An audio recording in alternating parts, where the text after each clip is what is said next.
Hello, everybody, and welcome to the ERSCA Belly Up Sports Series for Round 5 of the Harpoon Design Chase for the Cup, and it brings us to Talladega for the Harpoon Design 200. I'm Dom Santino alongside David Westergreen and, of course, Carlos Acosta and 3Y TV, always behind the scenes doing our producing. David, how are you doing tonight? Doing good, Dom. Ready for some ERSCA action at Talladega, the old 2.67 mile super speedway. These guys are going to be dicing it 2 and 3 wide all afternoon long. 80 laps, halfway bonus points. It's going to be a wild one tonight, especially with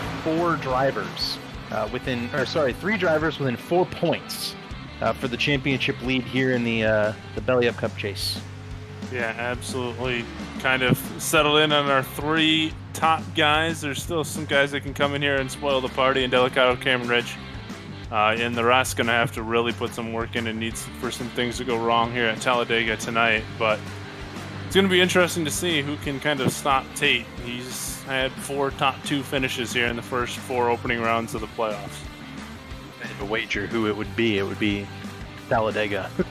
That's about the only thing that could stop Tate Lytle right now, is that the kind of randomness that plagues this track. As I kind of went back and double checked that last year we had a photo finish between Kendall Noah Player and Scott Crump, and they were both running on a fuel saving strategy. It was a absolute chaotic race. Kyle Hanshaw almost won. James Heater almost won. Had a bunch of guys up there that hadn't really won all that much, and Kendall has been a part-time driver in this league for the last 2 years. So he's here again tonight trying to defend that crown. And I think you'll see just a host of guys up front that you might not otherwise see. And you might see some of these guys that are up front usually maybe playing it safe towards the back of the pack. Good news for you Cameron Ridge supporters or fans. He is in the server tonight. Last we left you last week. He kind of left it up in the air of whether or not he was going to come back, and he made the smart decision to come back and race with us here for the rest of the season. So knew he was a little upset when he left last week, but good to see him back here tonight. His deficit is not completely insurmountable, but he's probably right when he said that, that's his season last week. But you'd better run Talladega because you never know, right? What if Cameron Rich goes out, wins Talladega, gets the halfway bonus, and Tate Lytle crashes on lap 5? That could flip this thing on its head. So you have to at least run Talladega here, find out what you got. But next week's a short track, Richmond. You can also, offer some payback there and gain some bonus points at Richmond, because those short track races tend to be chaotic here in the ERSCA series as well. It'll be interesting to see, but fun kind of final 3 weeks here with the series. It absolutely should be. And, having, Talladega in this Xfinity car, the third lane is, who goes to the third lane first, I think will kind of show you how this is going to go. I think you can run comfortably 2 wide at Talladega. You can really comfortably run 3 wide at Talladega if everyone holds their lane pretty steadily and, gives each other some room. But once these cars start bobbling around, everybody starts pushing on each other, you'll see these guys wad them up, I think, a couple of times tonight. Netcode seems like it's a little bit worse these days. I just think we're going to run into a few big wrecks tonight, because I've been running plate races all week, and we've seen nothing but big wrecks in these races. Absolutely, as is expected with Talladega and the super speedways, always on the edge for the big one. Another one that could maybe play spoiler tonight, but good to see back with us too, is Ryan Lutz coming back. He's definitely out of the championship hunt, but good to see him back in here after being gone for a few weeks. Also got Austin Beers back with us. He'll be piloting the 64 car. We have Chris Wright back in the 95. Another guy, we talked to him last week. He was excited to discuss, he get to talk with us with an interview for the first time all season long after kind of being absent. And then we've got R.C. Anderson back with us, the IndyCar driver. Trying to see who else was here. Not have always been here all year. Dustin Dewar's back in the 38 car, subbing for Jeff Green. Brandon Key's back in the 21. We haven't seen him in a while. And we'll see these guys go out and run for the pole. here at Talladega. Matthew Weeks, first car out on track. A number of these drivers are coming off of 120 laps at Daytona. Weeks being one of those. So a lot of these guys might get a little bit mentally exhausted by the end of this thing, concentrating for around 4 hours.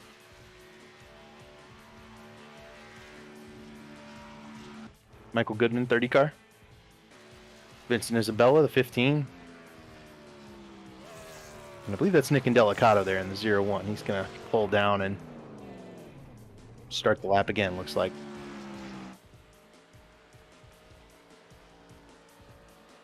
Indelicato might even want to start at the back. Try to dodge the wreck, save some points. Dallas Myhan, 26 car.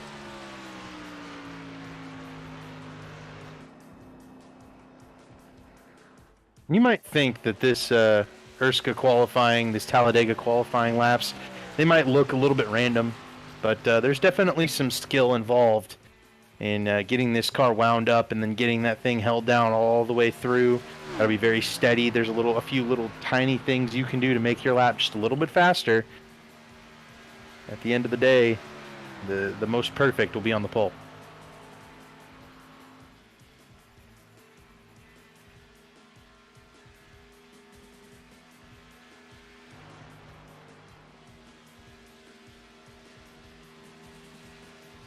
Seth Rawls starting his second lap here.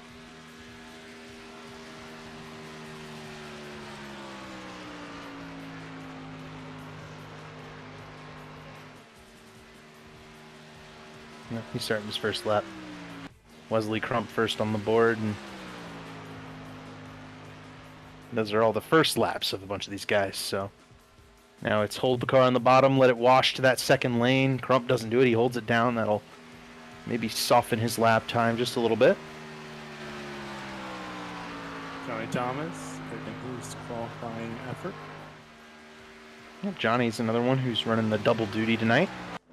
But Johnny's usually strong at this Talladega and Daytona tracks. If Johnny can get that track position and get up front, he's one of your guys to watch. And Johnny's especially hungry, I think, tonight. Hasn't been up front quite as much this season and is really looking for an opportunity to snag a win. Mark Whitley just went to the top of the charts. I don't know if that's going to hold. I think we got a bunch of guys back here with some pole aspirations. Tate Lytle qualified very, he's actually on his second lap right now. So Lytle's first lap was mid-pack. Austin Beers. Lytle's coming through the tri-oval now. See if he can continue that hot streak. 252 second for Tate Lytle. Yep. Right behind Mark Whitley. 1/1000th of a second.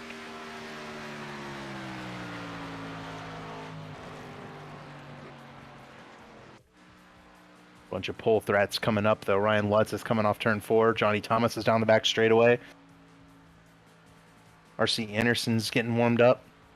Don't think he's going to have a chance at the pole here. Lutz through the tri-oval on the apron, trying to cut off as much time as he can. 13th, it looks like, for Ryan Lutz. I believe so. 302. Yep, 13th for Lutz. Here comes Johnny Thomas, trying to take it away from Mark Whitley. 6th quick.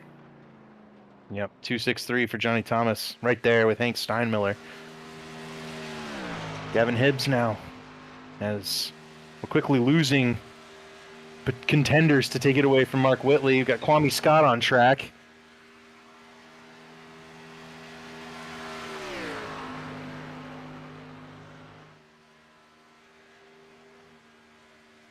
Gerald Campbell might be one to try. But I think time is up. So those guys will not get an opportunity to make it. Kwame Scott will be starting 40th. Nick Indelicato will be starting 39th in this one. Pole sitter will be Mark Whitley, who is a chaser. Let's take a look at that starting grid before we make our picks as they pace Talladega. Tate Lytle will start in second. We've got Wesley Crump in third, Seth Rawls in fourth, Hank Steinmiller fifth, Johnny Thomas sixth, Joe Francis will be seventh, Robert Hill eighth, Jared Rexing ninth, and Scott Crump rounds out the top 10. Matthew Bayuk will start in 11th, one of our playoff contenders. Ethan Burrell will start 13th with Ryan, or 15th with Ryan Lutz there as well. 16th. Weeks and Kendall Noah Player will start in 17th and 18th.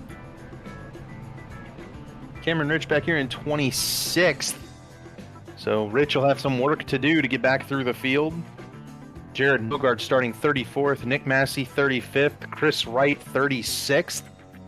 A bunch of those guys probably going to hang back there with Kwame Scott, who did not put down a qualifying lap. Try to, get some points, maybe work their way through the field together.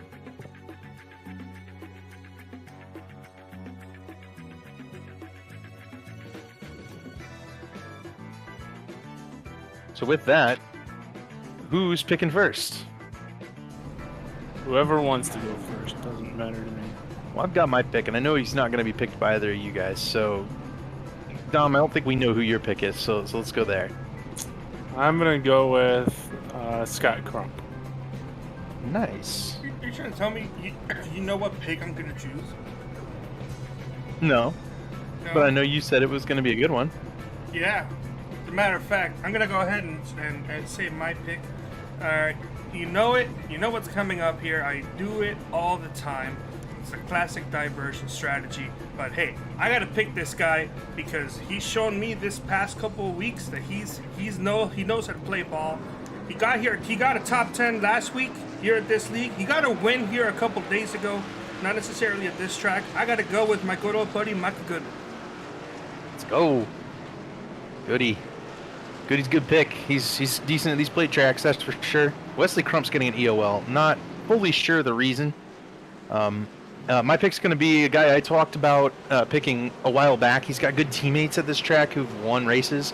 I know Zishan Dura is pretty good at these plate tracks, and I told him I was going to pick him at Talladega, so I'm going to do just that. Give me Zishan tonight. He was in the top 10 last week, looking really strong till he got wrecked late. I think the 10 car, it's his time tonight. All right, if I had to give a backup pick since it's Talladega, though, I'm thinking Johnny Thomas might have something to say about this one, boys. We will see.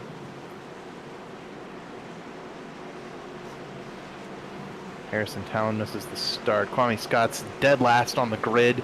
Robert Hill and Wesley Crump are going to take the black flags and head to the back as well. That'll move Hank Steinmiller to third on the grid, second in the inside line.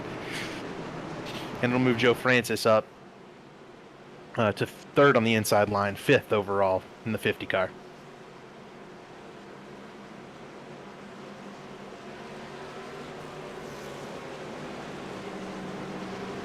An orange car on the top you might not recognize is Brandon Key, making his, I believe, first start of the year. He might have made a few starts in the COT car, but it's definitely his first start in the Xfinity car.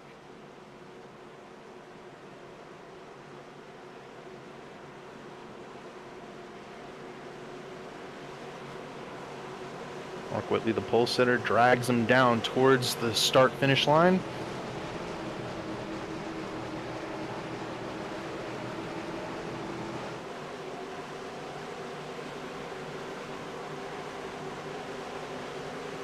We are ready to go racing. The Harpoon Design 200. Mark Whitley, Tate Lytle, the front row. They hit the restart zone. Green flag is out. We are racing at Talladega. Both lines trying to get formed up. See if you can get the big push entering turn one. Looks like Whitley might have it by just less than a car length. Now, Hank Steinmiller gets the shove to the back of that 77 car. Move the 77 and 63 clear of Tate Lytle. Will Hank go to the top? He's thinking about it, but he decides against it here on the back straightaway. Ethan Burrell has pulled out of line. Now he gets back in. Don't know if it was a bad start. Thought he was going to fade to the back, but now gets back in line. 3 wide already, mid-pack. Ryan Lutz going to the middle, trying to move forward. Help from Austin Beers. They go flying around Brandon Key and Kyle Hanshaw. Dusty Dewar blinking there on the bottom. And Burrell again drops to the bottom. He is trying to go to the back. I don't think he just wants to lose the pack, though. I think he wants to get off the back of this front pack. First lap to the lead is Mark Whitley at the line over Tate Lytle. You know Tate wants to go ahead and get that lap led, though.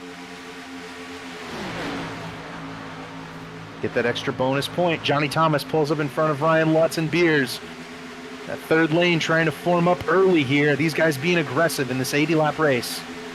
Big two-pack separation here. 18 cars in pack number 1. The rest of the field in pack number 2.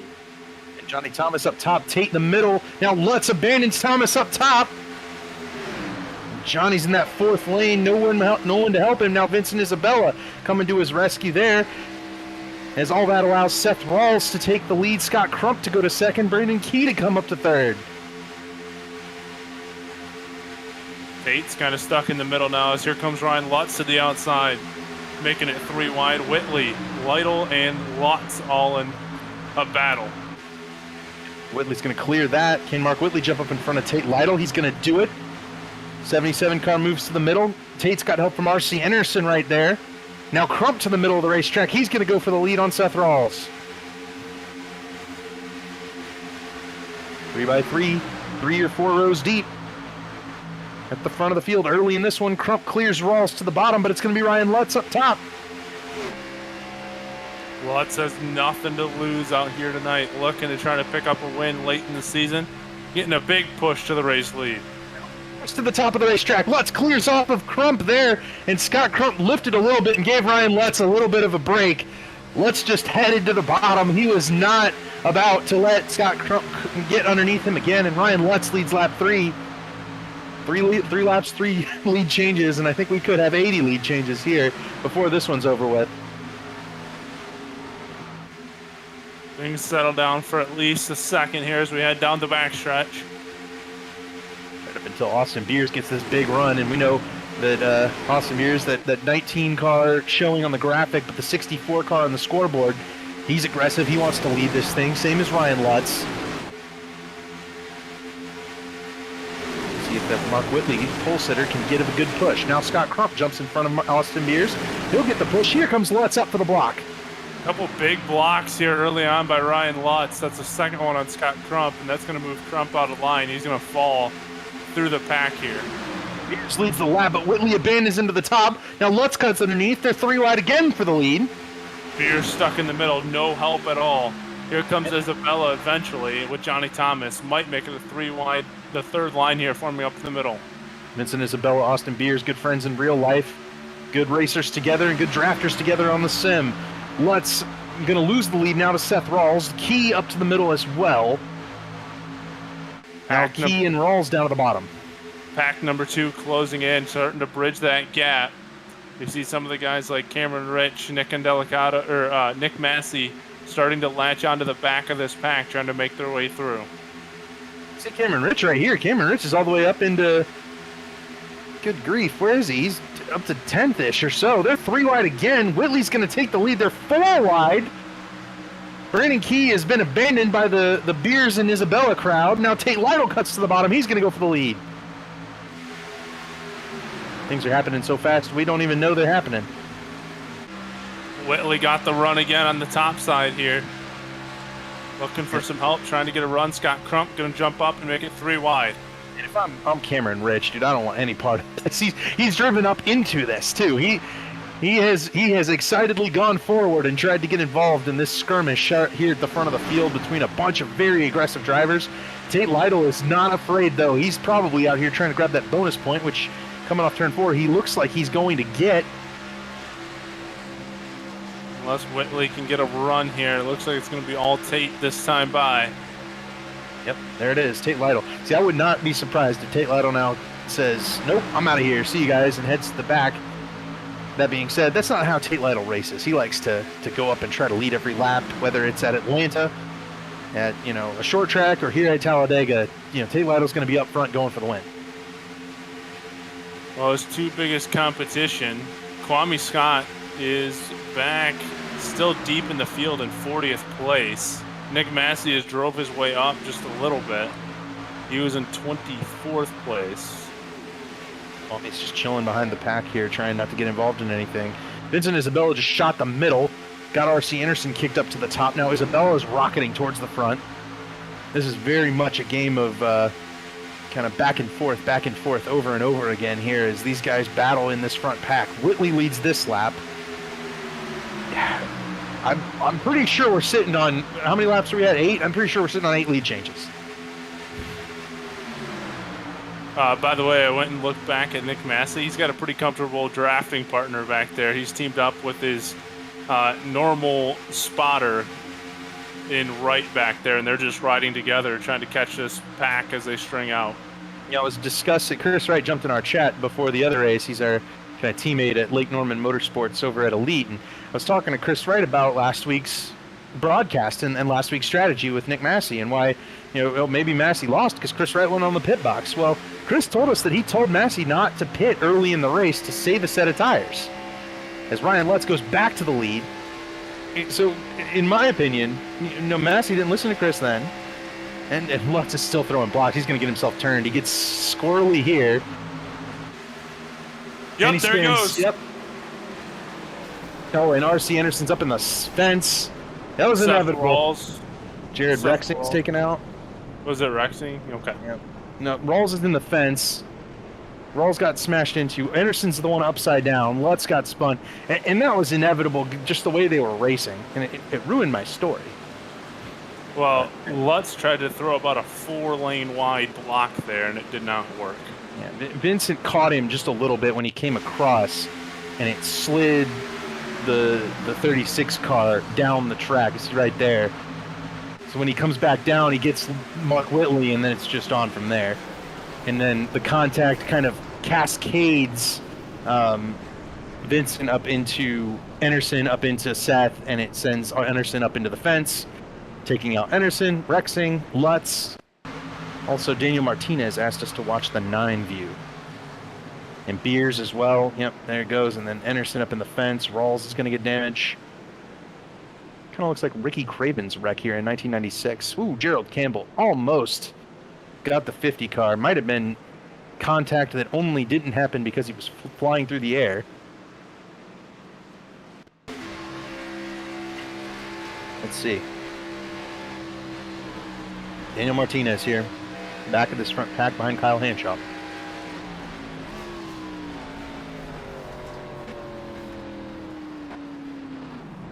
Gonna drive under a flipping car here. Gerald Campbell did. Martinez does a great job. Might need that Gerald Campbell on board as well.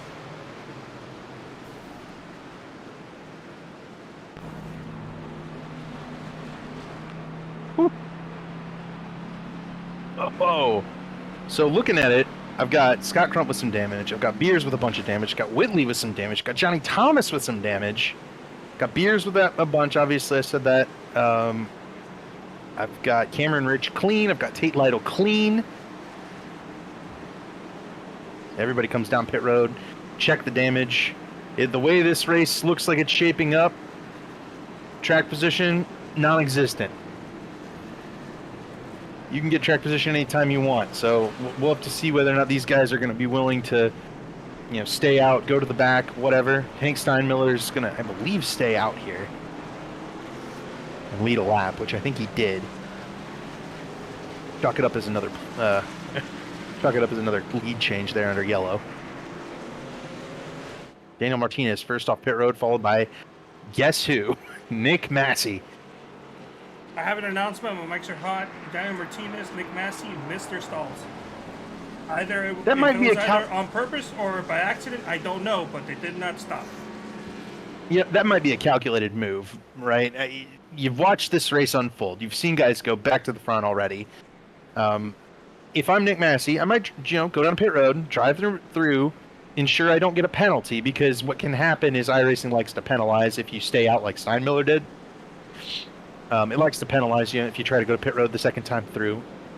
So Massey and Martinez ensuring that they don't get that penalty.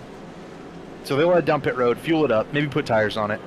Tires completely irrelevant at Talladega. That'll hand the lead over to Tate Lytle, Brandon Key, Cameron Rich, Gerald Campbell, and Joe Francis. Once this front trio pits, which I envision they will. Especially Martinez. He just about got wiped out by that big wreck.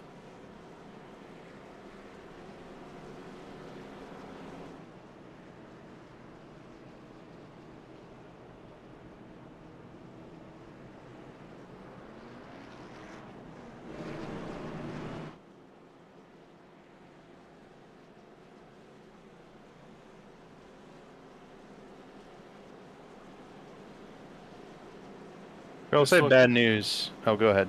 I was just saying, Scott Crump just leaving pit road, so he definitely stayed for a little bit to repair some of that damage. Still got some pretty heavy damage to the back end, though. Went back and looked at the checkup wrecks during that incident. Only one car got bumped into on the checkup there, and it was Michael Goodman, who is sitting on pit road right now with some pretty heavy right side and rear damage. So, yep, there it is. Big sad. Hank Steinmiller did stay out. Daniel Martinez and Nick Massey did come down pit road. Yeah, and I think that's indicative of the penalty that Hank might incur. He has very little reason to stay up there other than leading this lap. I think Hank's banking on another caution because he'll have to pit earlier. So we have Ryan Lutz in the infield care center. You want to bring him up? We can. Let's do it. Ryan Lutz, it's David in the booth. You got me? Yeah, I got you. Lutz, you were pretty aggressive there early on, man. Looked like you just didn't quite clear him all the way down to the bottom and got spun out. Yeah, pretty much nailed it on the head right there. Had a good car. All the boys back in shop. You done, or are you coming back out there to try to keep riding? I think it's not that bad. We'll come back out there and see what we can do. Well, Ryan, you always make it exciting for us. Appreciate it, and glad you're back out there. Thanks, man. You too. Ryan Lutz. So Dave Lionel and Cameron Rich, best buddies up there, second and fourth. Let's see what they have to do on this restart. No, I mean best buddies, you know, because they're battling for a championship, not because there's any bad blood there. So we'll see how this restart goes. See if they keep up the aggressive level that we had before that first caution. I envision that they will, and I'm also interested to see whether some of those guys that dropped to the back, like Hank Steinmiller, like Ethan Burrell, whether they continue that path as Steinmiller is now first, Burrell is now ninth. Could be one of those things where they want to go ahead and continue to drop back, continue to let the wrecks unfold in front of them. For what it's worth, Kwame Scott is 22nd on the board, or 20th on the board, rather. So he's up quite a bit, as Steinmiller goes very early, and that is a really good way to get yourself past here at Talladega. Breaks up the pack quite a bit. It's going to take him a little bit to get formed up here, and actually a couple of guys going to dive down to the bottom. Let that bottom line really form up. So these guys go roaring past Hank, though. Once they do, Brandon Key's going to be the first one to get to him. They're going to have a massive head of steam. And here comes Key to the outside, pushed by Cameron Rich. And I think as soon as Rich clears Steinmiller, he's gonna go wherever Key doesn't here and try to take the lead. Yep, Rich to the top of the racetrack. He's pushed by Campbell. That'll be Cameron Rich looking for that bonus point to lead a lap.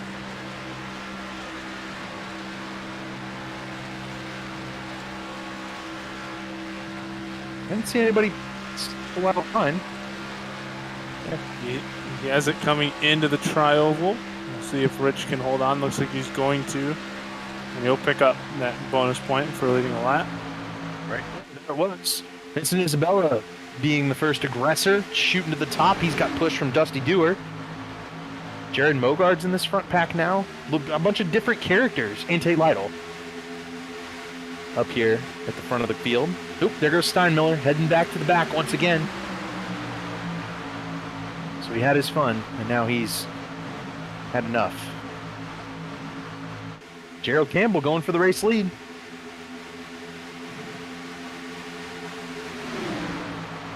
Mark Whitley up into the top groove. Behind Dewar, behind Isabella.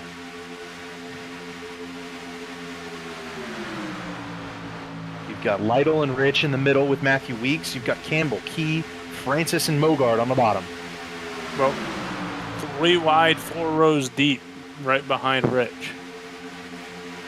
Yep. Tate Lytle with the push right there gets Cameron Rich the lead once again. Gerald Campbell now on the bottom of the racetrack. He's come up from 37th. So Ryan Lutz just disconnected, so maybe the damage was pretty bad. Got a group of Toyotas there in that middle line with Rich, Lytle, Weeks, and Burrell all hooked together. Yep, all that the Pro Edge power behind Cameron Rich. It's working pretty well. They've held off that top lane. Mark Whitley's abandoned it. Harrison Talon's abandoned it. Isabella's just kind of hung out now with Dewar on his bumper. Campbell and Rich battling through the tri-oval once again. Can Campbell lead the lap from 37th starting spot? Nope, he'll have to wait. Brandon Key all over the back bumper of the 31 car. Oh, Andy Trupiano's in this pack as well. He's now 8th.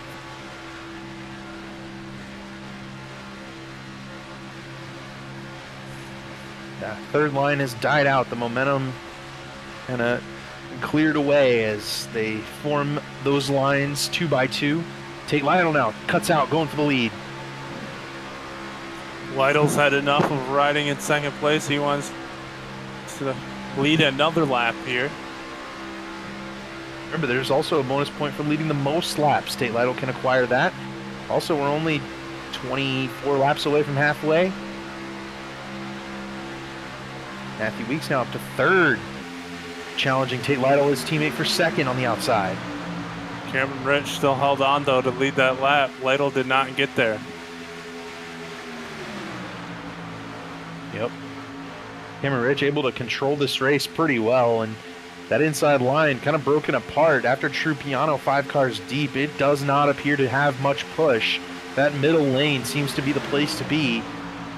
Austin Beers trying to make the top lane the place to be as Isabella pokes out in front of Beers.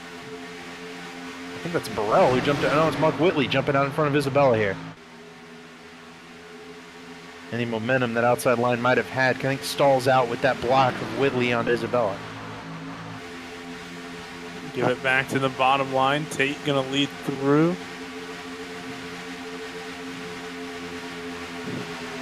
My goodness. Remember, off the back of this pack, you can save a lot of fuel as oh boy, Gerald Campbell hit the apron, almost got sideways. Ethan Burrell into 5th. He'll be drafting forward here. He'll get 4th from his teammate. Weeks just dropped down to that bottom line in front of Tate Lytle. Yep, but that bottom lane just seems to not have the momentum, especially down those straightaways. The outside line likes to draft forward a little more, and then that top lane has the most straightaway draft, but it slows up a lot in the corners. Middle lane slows up a little in the corners. Matthew Weeks, though, has that run on the bottom through 3 and 4, and he keeps it through the tri-oval. Rich going to try to fight back, but another new leader, Matthew Weeks, at the start-finish line.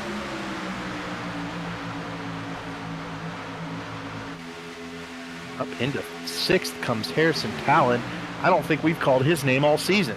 I was going to say, I was just looking at the exact same thing, and he started dead last on the field. He's made his way up into the top 10, now looking for a top 5. St. Beers was involved in that wreck pretty heavily. He's up to 9th. And you've got Vincent Isabella right there with him, so I think those two will work together a pretty good amount. Also, Kyle Hanshaw up here in this front pack. He finished 3rd in this race last year.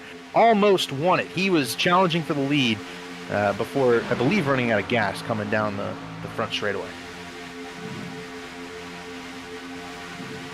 Now Isabella challenging to the top again, trying to make that 3rd line work. But you really need that big run, and you need to have that help moving forward in order to make it go. Right now it's just allowing Mark Whitley to shoot through the middle here and kill kind of all the momentum that Isabella had taking that run to the outside.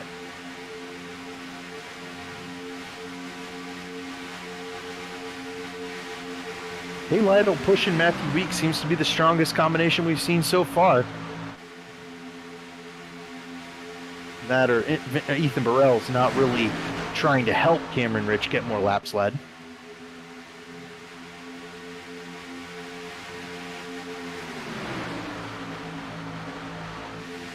Quarter of the way through. Things have definitely settled down a little bit more than what we saw off the start of the race. Absolutely have. We've got 30 cars in this front pack right now. We've lost a few. It's like about a 5, 6, 7, 8 car pack. 7 car pack. About 9 seconds off the lead pack here. That includes Johnny Thomas, who had been up front. I think he's got some damage, so he's hanging back now. Then up front, this pack just kind of stretches the whole length of the back straightaway almost. Martinez and Holmes looking to the top of the racetrack. Isabella throws the block on them. He'll try to get that run. He's been trying to make that top lane work all race long. So comfortably 2x2 behind Matthew Weeks, though. Guys may be settling in here for the next 10 laps or so until we get towards that halfway point of the race where they want to pick up as many points as they can.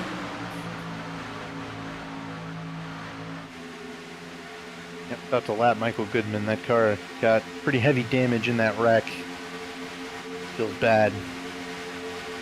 See, I think those guys in the top lane are going to tuck in here, allow that lapped car to head to the top. And no issues at all in the field, lapping Goody. You know who's gotten up towards where Vincent Isabella is continuing to attempt the 3-wide maneuvers is a couple of guys who might be interested in trying that 3-wide attempt with Mr. Isabella. That would be Nick Massey and Kwame Scott. Yeah, they've caught the back of this group here of about 20 cars. Last time by Cameron Rich nipped Matthew Weeks at the line, so chalk up another lead change. If you're keeping track at home, there's a bunch of them.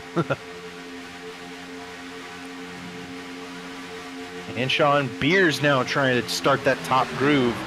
Just seems like unless you get that big run to start the lane, where you have a couple of guys like locked together that can move up there together instead of having someone block, that's the way to start this top lane. If you just try to go up there and stop the run, you will stop the run and you won't get the run.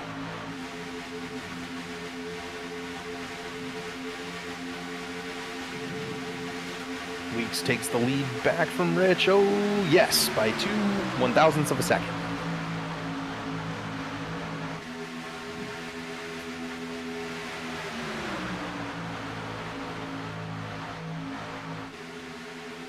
Coming to lap 25 here. This race has really kind of settled down of late, looking like almost a Daytona race. With these Xfinity cars, these guys just sit in a nice 2x2. Rich thought about maybe dropping down there, but wasn't quite clear. Here comes Weeks to the inside again. Rich got the top by holding this middle lane, and I like when I'm up front at one of these races, I really like holding that middle lane. If you can manage to keep in front of the middle lane, you can really get those runs down the straightaways, and it helps you pick up that ground that you lose in the corners. It gives you that flexibility to drop down. I just prefer to run that middle groove if I can. But you have to be well coordinated. Looks like right now the 2-car a little bit far off the back bumper of Ethan Burrell. Gerald Campbell's tucked nicely up behind Tate Lytle. That's allowing the middle lane to push forward. See if Tate goes to the top here and tries to make it an all-pro edge front row on this pack, and he's going to do just that.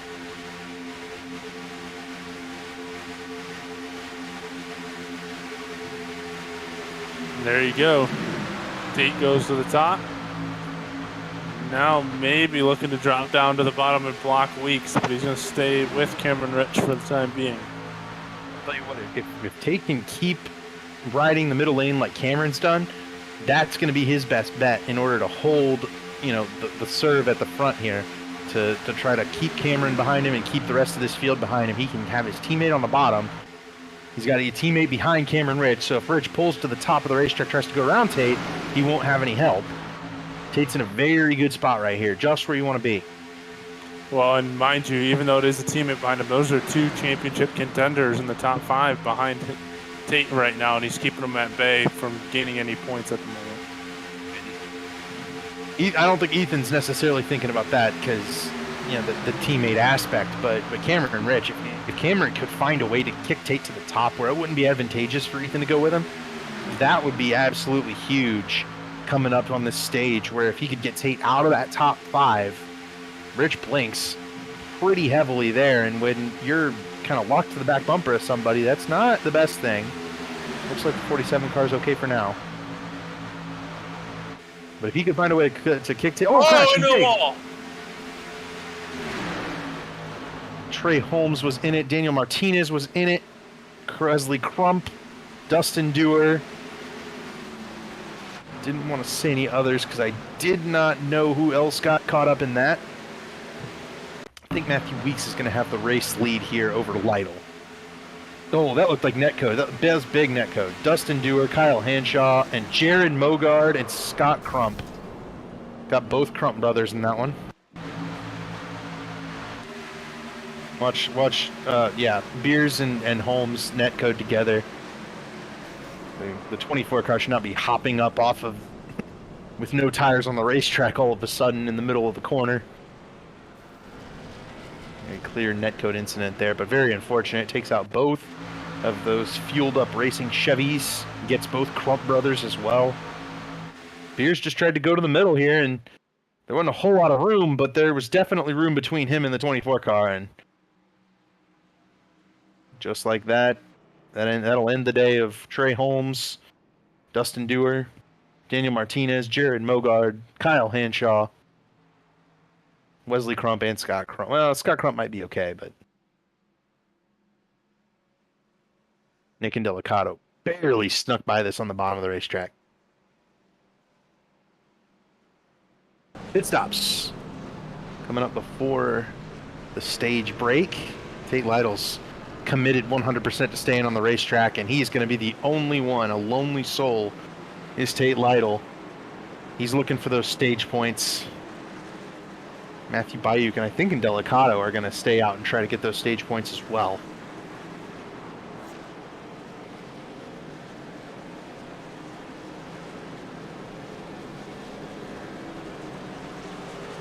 Aaron Turner slipped through his pit box there. Like Rich and Campbell and a bunch of those guys, fuel only. Those were very quick stops. Joe Francis third out, Burrell fourth out.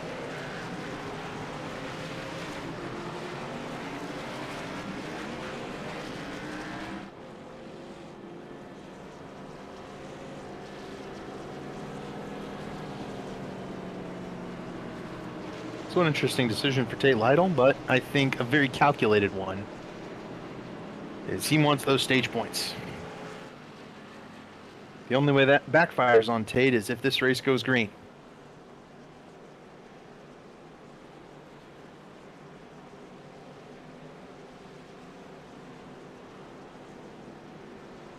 And he will have 3 Shift Esports teammates behind him. Seth Rawls, Ty McIntosh, Nick Indelicato, and then James Heater has stayed out as well. He will be 5th. First off pit road will be Campbell, then Rich, Joe Francis, Ethan Burrell, and Robert Hill Jr. will be 10th. Shakes things up here in the top 10 a little bit. Some guys we haven't really talked about too much this evening. A very clear strategy from these shift cars. They wanted to dodge the wrecks, but points time, they're going to the front. So they have an opportunity to shake it up a little bit, try to stay out, get off strategy, off sequence. And I think everyone's probably one stop to the end here anyway. It'll be a matter of whether or not those guys have to pin under green. You got to feel like those 2 teammates are going to do everything they can to help Indelicato out, don't you? Oh yeah, I think, and Bayuk's still in the playoffs as well. Still plenty of of spots to be gained, money to be won for the 29 car, but you know, I think their main focus should probably be on getting Indelicato, you know, an opportunity at picking up some points here at the halfway mark. A couple of guys coming down to top them off. Vincent Isabella, Hank Steinmiller. I don't think you can make it here. 50 laps, that seems like an awful lot, but it'll be about 33 to 35, but you might as well try. Beers, Cooper Johnson, all the Apex cars seem to be topping it off here. Maybe hoping that they'll see a caution with this stage.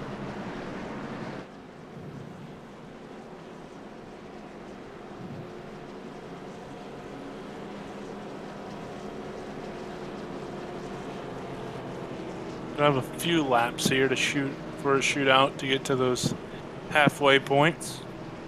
Looks like we're going to be doubling up here, so I think, yeah, it'll be a 10-lap shootout to halfway. Then we'll have another 40, and this race will be over. We'll be that much closer to crowning the 2022 ERSCA champion. The caution was a big break for guys like Dallas Mahan, Johnny Thomas, Zishan Dura, Chris Wright. They were way off the back of the pack.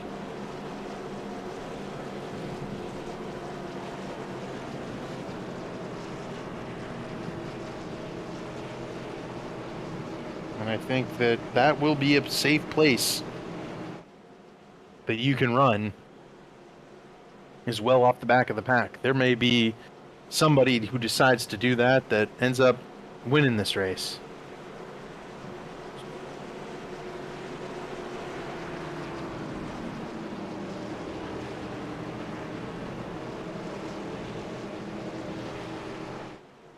Tate Lytle, Matthew Bayuk, the front row now. Ty McIntosh, Nick Indelicato, third and fourth. McIntosh, very good pusher. Indelicato, real good at controlling those lanes if he can get up front.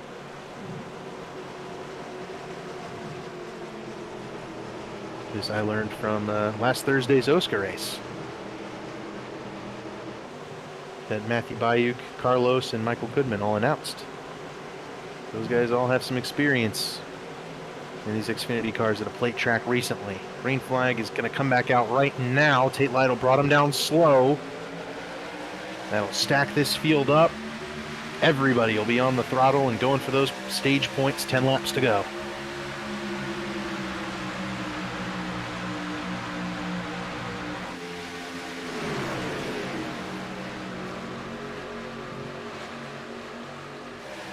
Big run by those shift fours on the outside. And Indelicato shoving Bayuk.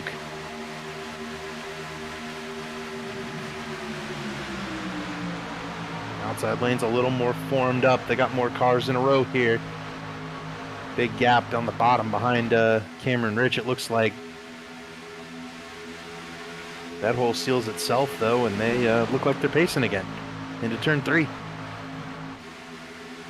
Yeah, Lytle gonna hold the lead for right now. McIntosh stuck on that bottom lane, can't get up with his teammates at the time being. Delicato giving Bayuk a big push here. And Bayuk, I believe, gets the lead at the line, so another lead change. McIntosh is a really good pusher, though. That's that's definitely his best quality on in these plate tracks. He's the kind of guy who can keep that bottom lane equal with the top lane when the top lane seems like it's a little more overpowered like it is right now.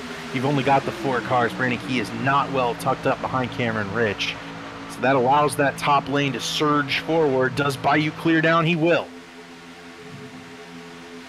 I was just getting ready to say, if you're Tate, you want to stay out front as much as possible to maximize your points here. But at the same point, not many guys other than Cameron Rich in a chance to even pick up points here at the halfway point. Tate can just get 5 or 6 points. He'll be all right. Ethan Burrell will get some, but I mean, Kwame Scott's not getting any. Nick Massey's not getting any. Massey's kind of on the edge here. He's 15th. He's going to need to move forward. Got Chris Wright on his bumper, too. I bet they'll charge to the top, but it'll be a long way forward here to try to grab those points and to grab anything as much as what Tate Lytle's looking at right now. Delicato pulls off the side draft here, and here comes Massey. Here come Yep. all those Rubbins racing cars. Kwame Scott jumps up there with them as well. The trio going to try to push their way in that third line on the outside. It's the first car that decides they don't want that to happen anymore and jumps up in front of them. Ethan Burrell, maybe. If I'm Tate Lytle and Ethan said, "Oh, I see him in my mirror," there goes Ethan Burrell right now. Jumps up in front. That'll slow him up.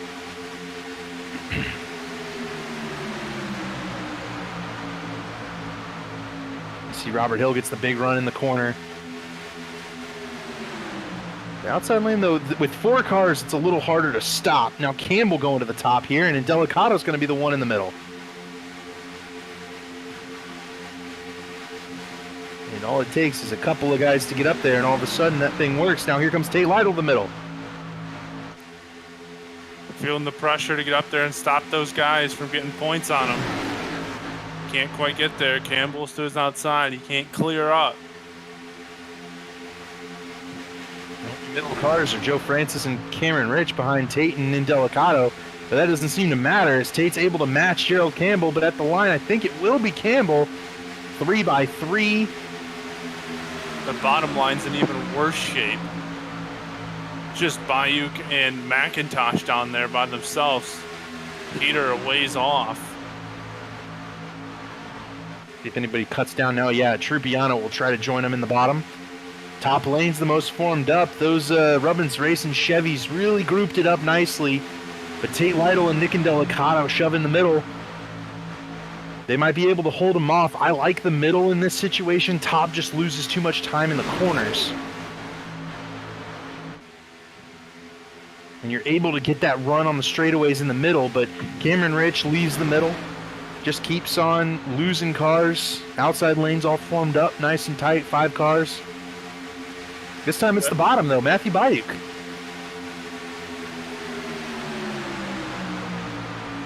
Yeah, Rich trying to find something because right there he was right on the verge of not picking up any points. Sitting right on that 10th place spot at the moment. Yeah, with all those cars jumping up in front of Massey and Kwame Scott, it really mitigated their gains. You see right there, Massey's sitting at 9th. You know, he was the first car up to the top, but because they were coming from so far back, other guys jumped up in front of him. And now that's kind of going to hurt Massey's ability to actually pick up a lot of points here once we come to the stage, because as you can see, they're 3 by 3. They're kind of locked into where they're going to be now, barring an incident. That inside lane's fighting back. Yeah, they got the momentum right now. They've gone around Tate.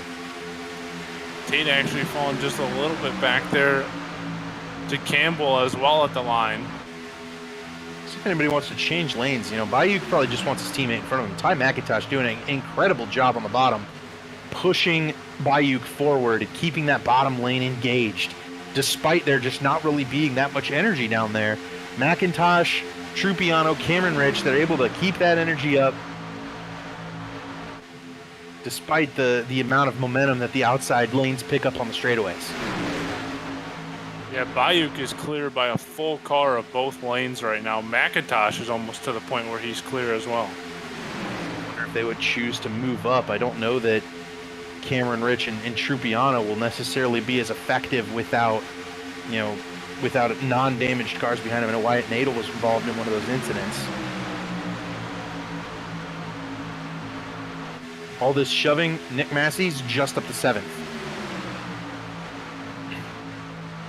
And that's at peak, too. I mean, you see Massey's quickly falling back just by the nature of running 3 wide, side by side. Just makes it very difficult to gain an edge anywhere. Tate Lytle's back to the lead on the back straightaway, but how long will that last here as they hit 3?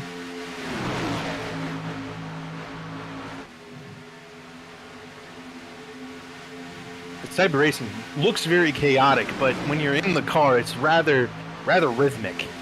You know, Matthew Bayou knows the outside lane's getting a push right now, but he's going to have, space at the line. He's going to go down into the next corner. He's going to surge forward a little bit. Then he'll go to the back straightaway. The outside lanes will surge past him. You get in that rhythm, and even though you're next to a bunch of cars, you feel comfortable because you understand what everybody's going to do right here. What's going to throw a wrench in it is these two lapped cars in front of them, and there's one trying to get off to the bottom. Scott Crump will get off to the bottom. Wesley Crump may not. Yeah, Wesley's staying up top. That's going to certainly create an issue for this top lane. Campbell squinches him down. I think they're going to make it through. Campbell got in line. Yep. That only leaves 4 in that outside lane, but Massey's tucked up behind Ethan Burrell. Tate Lytle got the lead, now Indelicato to the bottom of the racetrack in front of his teammate Bayuk. Tate's to the top in front of him, Burrell. That might have been a mistake by Tate. Yeah, here comes Massey and Wright and Scott to the middle lane now. That was a mistake by Tate. You should have stayed where you were.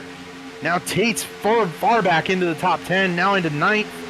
He just threw a block on Massey trying to get down there in time. Tried to, but there's just nothing he can do. They're coming to the stage. Nick Indelicato with a great move out from behind Tate Lytle in order to pick up the stage points. Lytle now outside the top 10.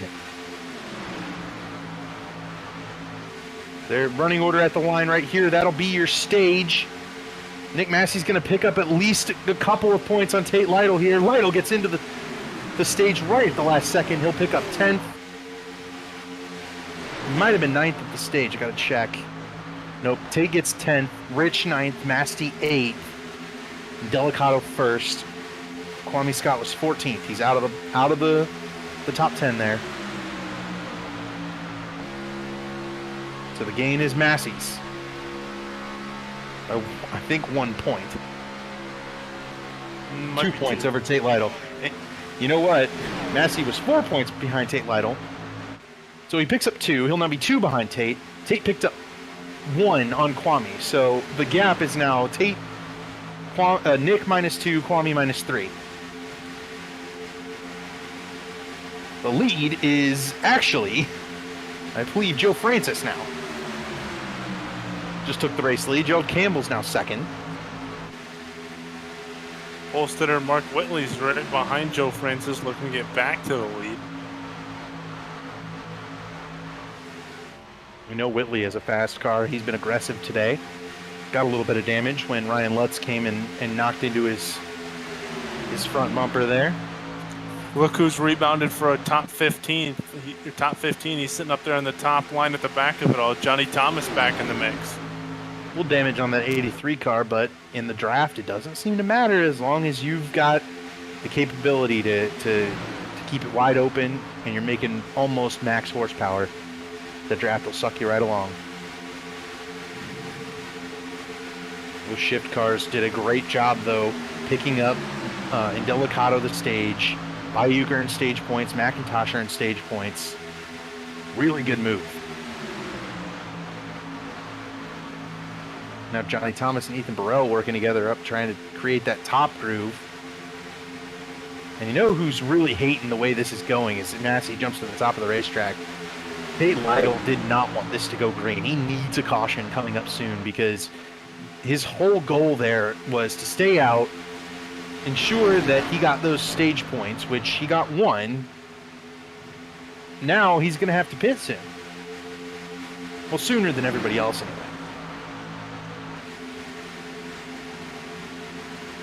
And I don't think the Shift Esports cars are going to be telling championship leader Tate Lytle when they're going to pit so they can pit together.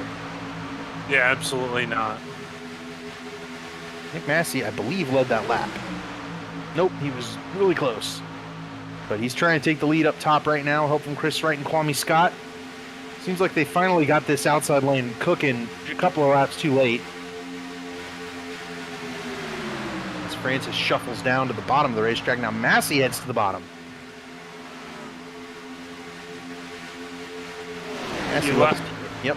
Yeah, he left his drafting partner that's been by his side all day. And Wright goes down there and joins Francis.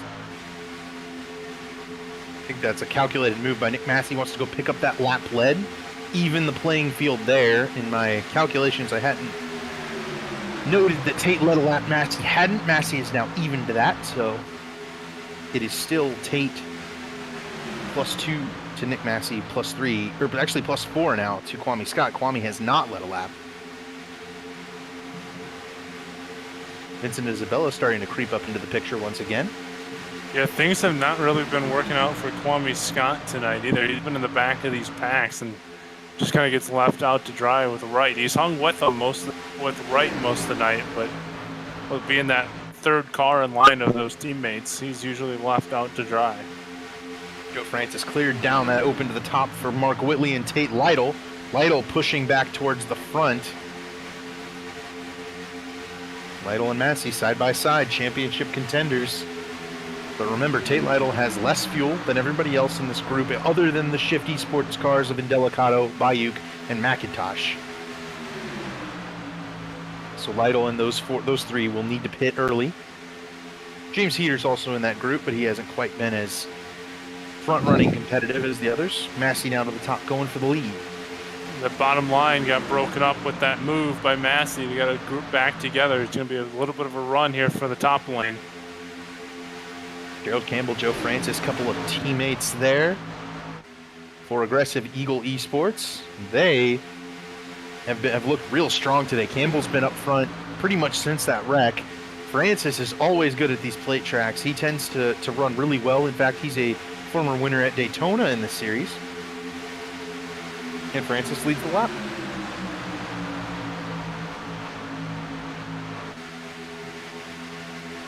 Top group's cooking once again. Johnny Thomas, Ethan Burrell, Matthew Weeks, Robert Hill.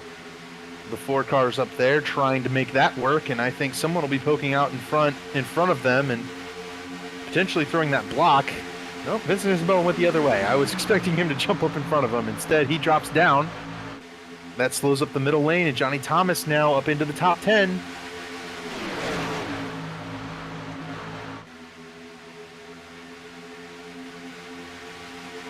That bottom line still strong with those 2 Ford Mustangs on the bottom. Campbell and Francis out front here. 4 in a row right there. 4 Ford Mustangs. And Delicato and Bayou just behind. Vincent Isabella cut down and broke up the 5th as McIntosh is now 1 more back. But Ford power down there on the bottom. Chevy in the middle, Toyota up top, it seems like. Massey, as a custom that we usually see at least once a week, had a big blink right there. Isabella making the calculated move to back out of this pack. He's noticing it's starting to get dicey. That might be one of those things you look back on later, go, oh yeah, remember when he did that? Yeah, an interesting decision there. We'll see how it works. That puts those 3 teammates back together as McIntosh will get back to the rear of Bayuk. Isabella not one to typically do that too, is why I point that out. He's very aggressive, wants to be up at the front all race long. Tends to never suggest to go to the back. And this one, he saw it. He must feel like something's coming. Or Darrell Waltrip, I would draw a little circle with my little pen there and say, this is the eye of the storm. It's brewing right in here. Johnny Thomas to the outside. He's got a big run. Going to draw even with Nick Massey.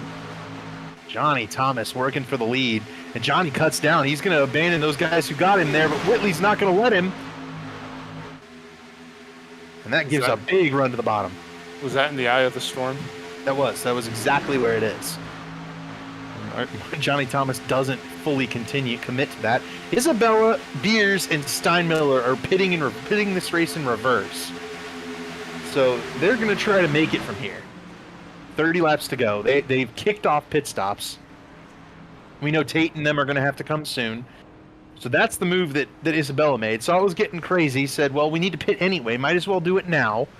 And now Indelicato's on the apron. So the shift cars are going to plan to come to pit road, I think, this time by. Yep. They all just dove out of line. Oh. They just jumped back in, though. Yeah, I think they were just trying to get really closer to the back. Yep. Makes sense. And nobody communicated that to Tate Lytle. He's going to have to go all by himself at some point because Tate's still up here battling for the lead. I don't think if someone would have communicated, Tate would have really had an option to get down to the bottom anyway. He's still kind of stuck in that second line there between Whitley and Rich at the moment. These guys dropped back, but they did not pit that time by. So you know, when that window opened, Isabella, Steinmiller, Beers, they jumped to it. It's a good strategy.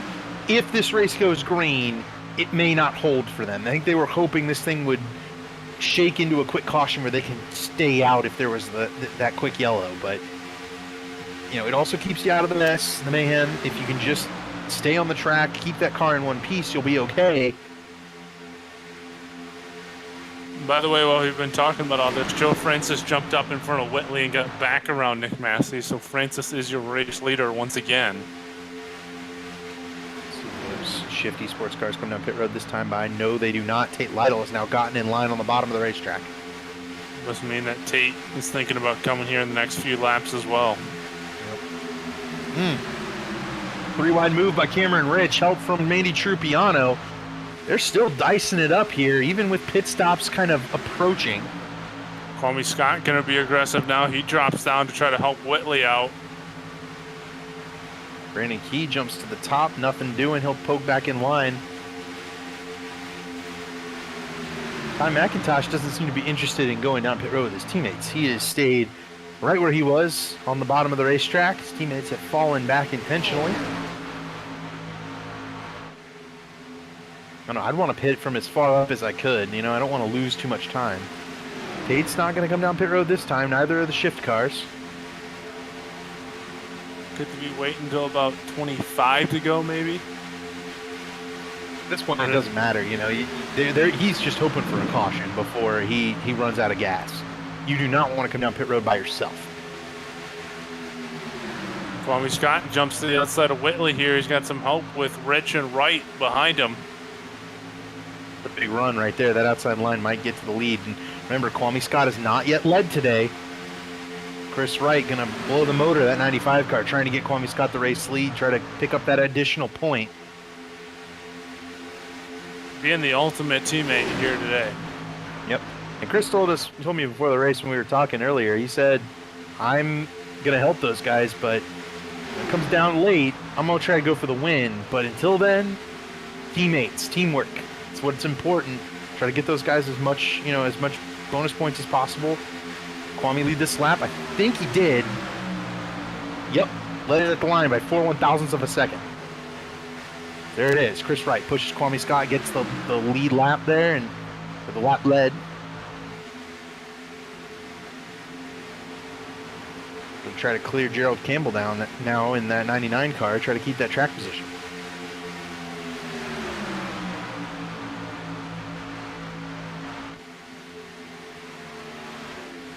Campbell drops down to the bottom line. Middle lane starting to break up a little bit. It's just Johnny Thomas and Mark Whitley there. Kwame up top, and here goes McIntosh. Yep, here comes everybody. McIntosh, Brandon Key, Tate Lytle, the shift cars. So now the field breaks apart, and a lot more people came down pit road than I was thinking. Tate Lytle got a lot of help there. I mean, that could very easily have been Tate by himself.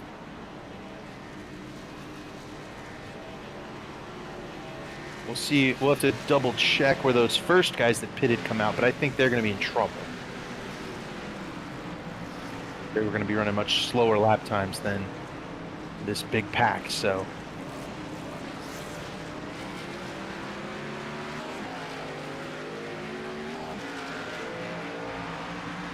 First off pit road down here looks like it's going to be Wyatt Nadel.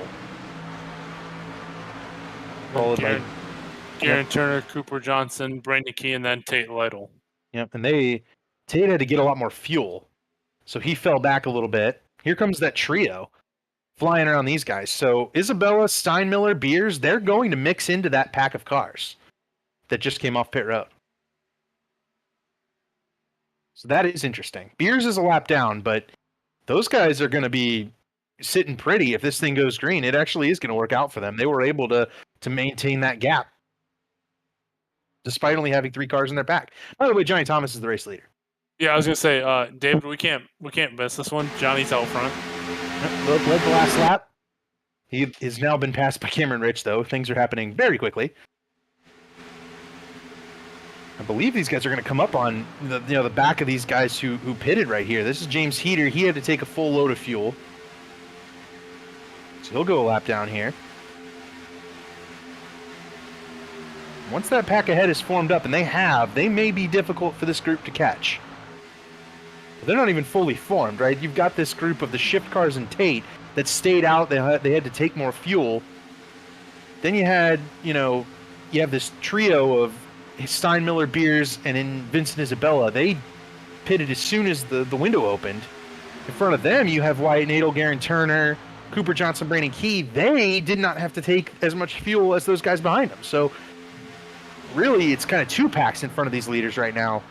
And Wyatt Nadel is leading what is essentially the race once this pit stop's hit. Johnny Thomas pokes back out, going for the lead once again. These guys are going to dice it up here in the back. Key tried to go to the top, and Cooper Johnson threw a little bit of a block back there, and it kicked Key out to the back of this little pack back here. So the way I see it, that could be the race lead is Wyatt Nadel once this pit stop hits, but it's going to be close. It just depends on how long it takes this big group to come down pit road.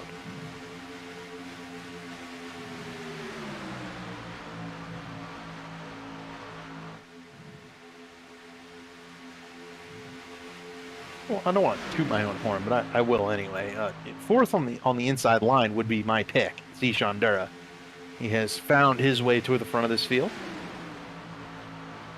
And there are two separate strategies unfolding in front of us here. We've got an early pit stop strategy. We've got a late pit stop strategy. Currently, the late group is leading, but they will have to pit once again. I wouldn't get too confident, David. You still got 22 laps to go at Talladega here. Oh, I know. And remember last week, Zishan running inside the top 10 on the final lap got wiped out. It's definitely a possibility here tonight. Yes. Robert Hill, Gavin Hibbs. Will that garner the yellow? See what Johnny Eckert, the admin, thinks about that. Big crash on the back straightaway. Zishan actually dropped out of line for that. I think he's still in the pack, but that does cut things in that pack in half a little bit. The other pack, anyway, is all together. Looks like we're going to stay green for the time being, at least. Yeah, only two cars, and they left the racing surface very quickly. So Hibbs probably not feeling great about that, but was not on the racing surface at least. 3 wide in the second pack. That's about 3/4 of the front straightaway, or the back straightaway in front of this pack. They're battling like it's the end of the race. Vincent Isabella and Hank Steinmiller just shot to the top of the racetrack.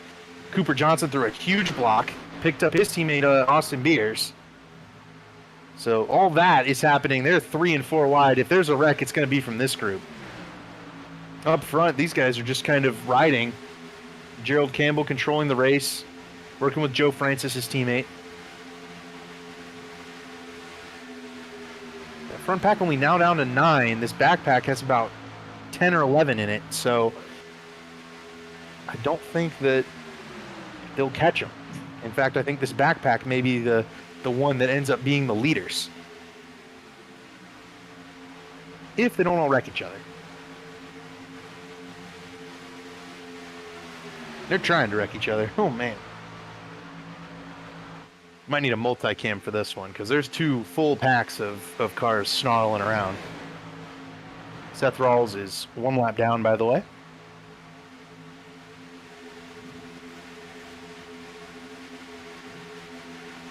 There we go.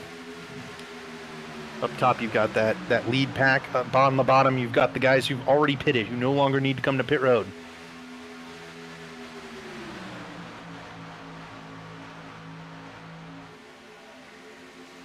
Leading that second pack is Indelicato. We got less than 20 to go now. A caution would shake everything up because these top guys would have to pit. They would have to yield all that track position to this bottom group, which has not fallen a lap down.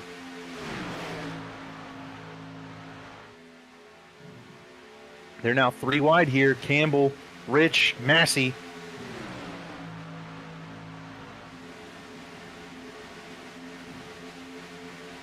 See that Chris Wright noticed that they were going to have to duck in. He backed up Ethan Burrell just a little bit, left Nick Massey a nice space. Massey ducked in right behind Johnny Thomas.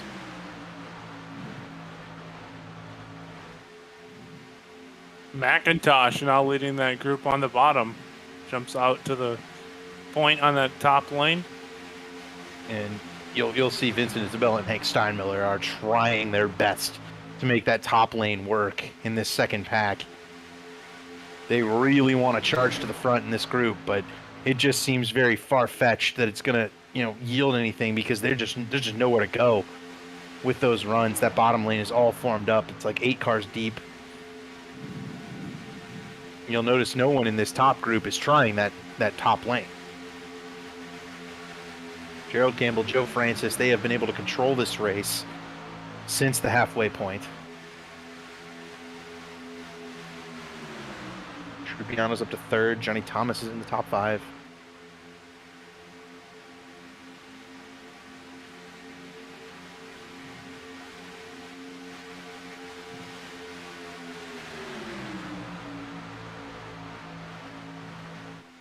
The second pack is starting to make gains. They're starting to pull away, essentially, from the front pack. So, this first pack up here, they're going to need to pit soon before this second pack picks up enough ground that they just blow by this group coming off pit road. I think the lead is safe now that they would blend in.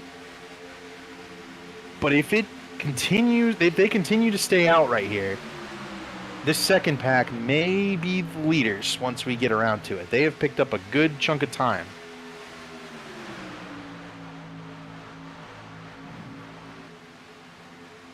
Now, it may not end this way, David, but how about this? We talked about it before we came on the air. The last time we were in Talladega, it turned out to be a fuel mileage race, and it's trending towards that way once again.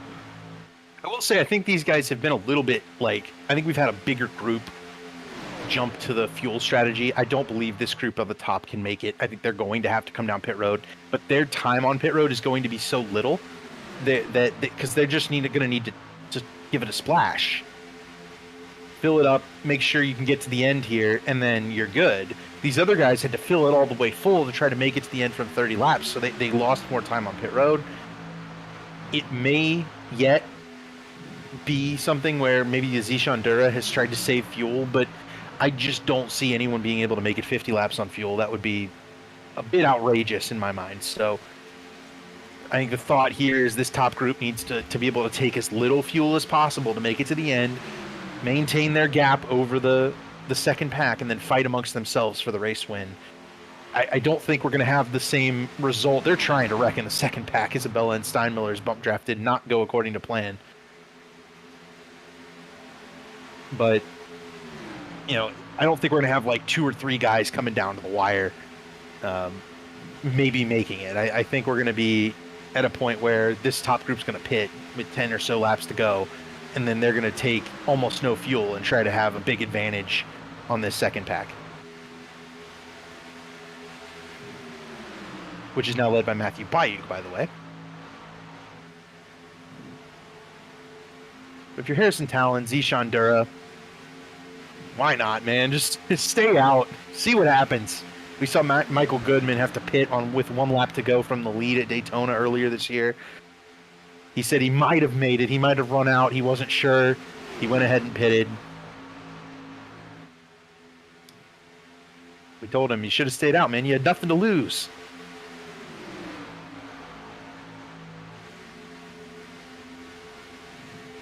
A lot of those... Oh, crashing! Here they come. Nope. Oh, they are crashing. Here comes guys down pit road, too. Wow. Caution, and that's going to be them going in. Campbell avoids it. A couple of guys did have to go to pit road. Pit road will close on iRacing if the caution comes out. He spun. Hank Steinmiller got clipped and spun around. So Trupiano's going to get the black flag. I wonder if Johnny Eckert will clear it. I doubt he will. I think they'll just send him to the tail of the longest line. Steinmiller's damage doesn't look too bad. It looked to me like Brandon Key just kind of got bounced around like a ping pong ball there, and it wound up spinning him. And he goes up to the top here. I'm not entirely sure. That he didn't look like he was anywhere near Hank Steinmiller. But That was definitely the contact that led to it, and then Steinmiller's car being sideways on the track is what brings out the yellow here. And there it was.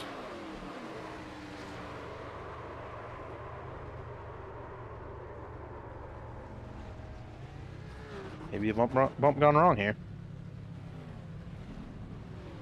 Oh yeah, Steinmiller gets into him.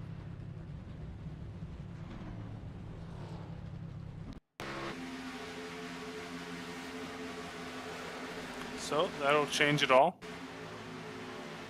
And so yeah, that second pack, what a huge break for them. They will now be the race leaders. The caution does come out. The only ones unfortunate here are Key and Steinmiller, who end up being the caution. But Cameron Ridge, Johnny Thomas, all those guys who worked to build this lead, this pit stop right here is going to cost them that track position, and it's going to stack things up with 13 laps to go. Get ready, folks. It's about to be intense.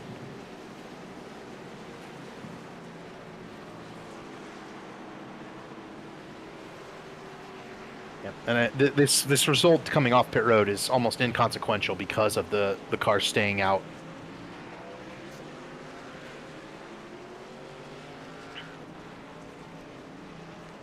So Matthew Bayuk will be the race leader. Tate Lytle will be second. Ty McIntosh is going to restart third. Garen Turner is going to restart fourth. And Delicato is going to restart fifth. Isabella's going to restart sixth. Myhan's going to be seventh. And then we've got Cameron Rich sitting back in. It's showing as ninth, but that's because Trupiano's got to serve his black flag. I think Garen Turner might actually also have to serve his black flag. I don't know if he was fighting in that pack.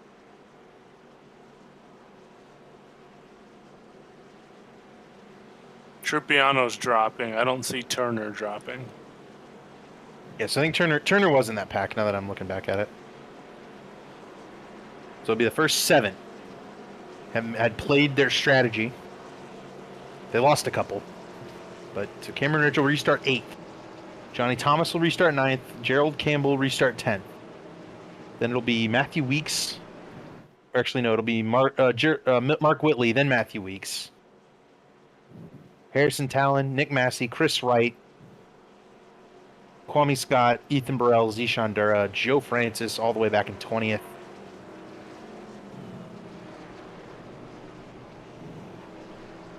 Then Cooper Johnson, Wyatt Nadel, Hank Steinmiller.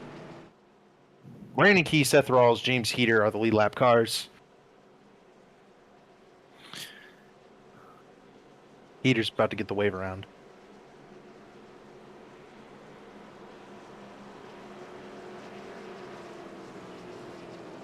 Tate Lytle said over the voice or the game chat, love you, Shift boys.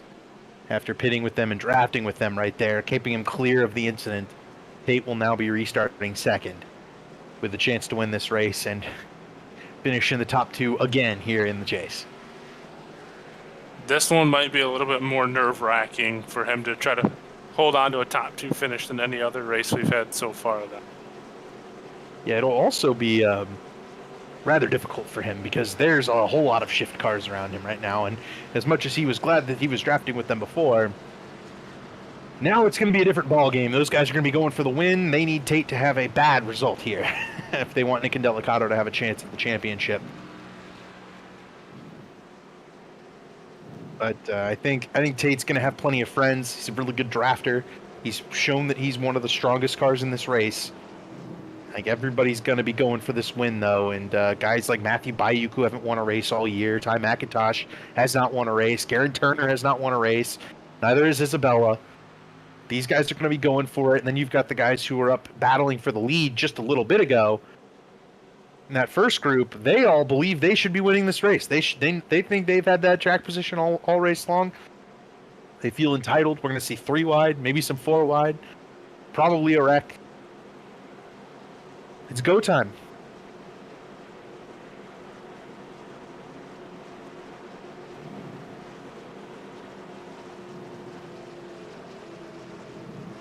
I've seen a bunch of damage on some of these guys' rear bumpers, like Nick Massey. I was trying to look back and see when that happened, but It wasn't recent, so Massey's been driving in the field with it. No issues. Same for Matthew Weeks. So I don't anticipate damage becoming a factor.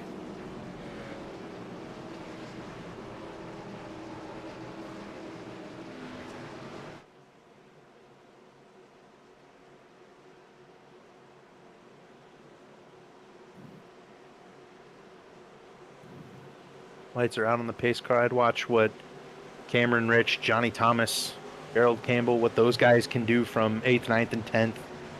See what these shifty sports Fords on the bottom do while all lined up.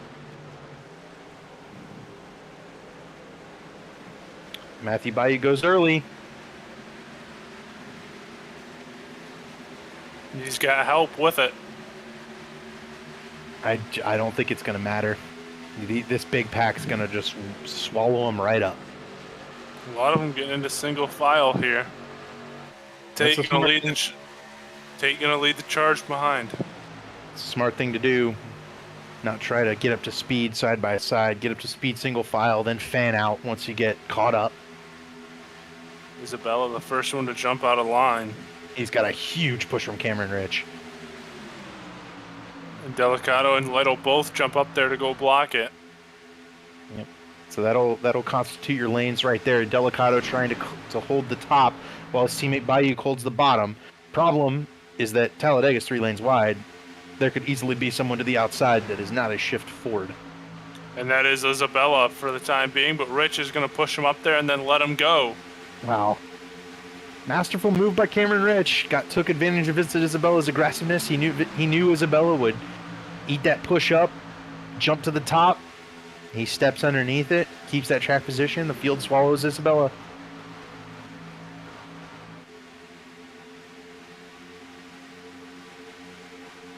Tough break. Vincent sticks in line right there. I mean, he probably stays fine, but he might get spun by Rich the way Rich was pushing him. So there's not much that can be done. Is Tate Lytle's going to go to the top of Nick and Delicato. Massey right and Scott jump up to the outside again. They've made it work. Problem is that it usually works when someone jumps up there in front of them. Right now, I don't see anybody who's going to be looking to move forward. However, Joe Francis has snuck in behind them. I was going to say Whitley and Thomas might. Whitley thought about it. There goes Johnny. Johnny Thomas jumps in front of Nick Massey, stalls the run a little bit, but they've got enough cars up there now that the outside lane is starting to heat up. Ethan Burrell, Joe Francis, Andy Trupiano way at the back. Might be in the lead in turn 3 here.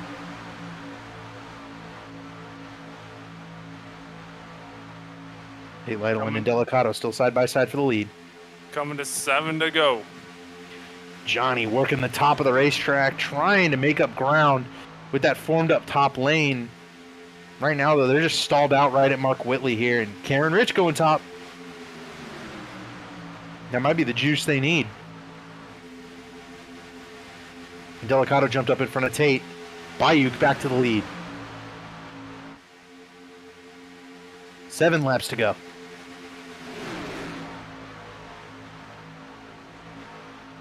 See if Tate tries the top lane here.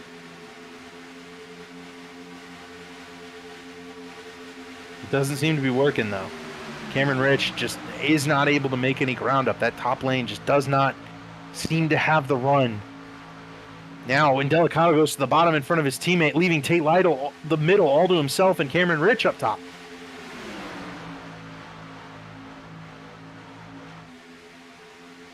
This is all the makings of just a monster crash. And could be huge depending on which way it goes with who's out front. Tate Lytle's in about the safest place you can be, leading one of these lanes.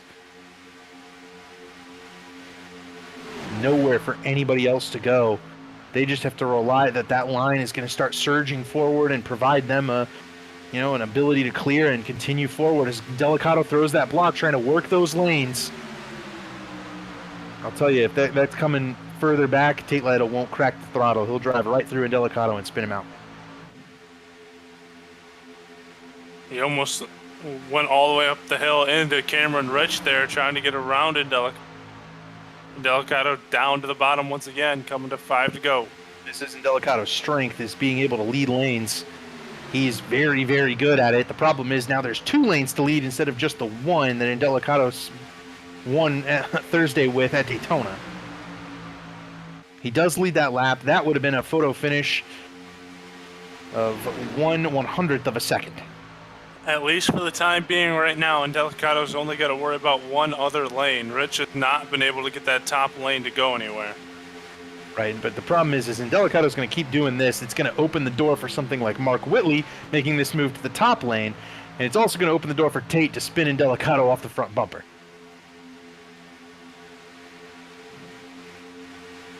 Matthew Bayuk now making that challenge to the bottom of the racetrack. Tate pushing in Delicato. That's the strong one, the strong lane right there, those two. Oh, Whitley around. There it is. Cameron Rich involved. Nick Massey made it through by the skin of his teeth. That was as close as I've ever seen to a championship contender ending his season and it not happening. Oh my. Chris Wright made it through. Bayuk, Delicato, Tate Lytle, Weeks, Johnny, Harrison Talon. That's it. That's all that's left. It was a rich push into Whitley, hooked him just a little bit. McIntosh goes up, and look at how close Ty McIntosh gets to Nick Massey. That was really, really close to ending the championship right there.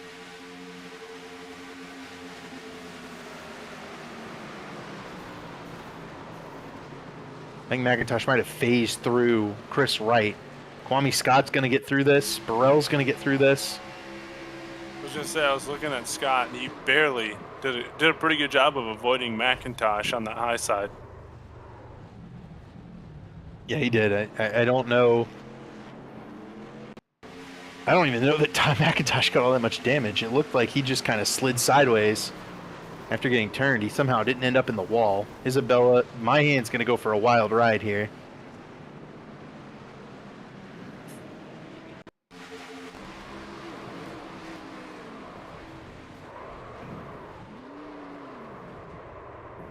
Looks like this is only about a 10 or so car incident, and not even all that much heavy damage to these cars involved. I think Garen Turner, Dallas Myhand are going to get the worst of it here.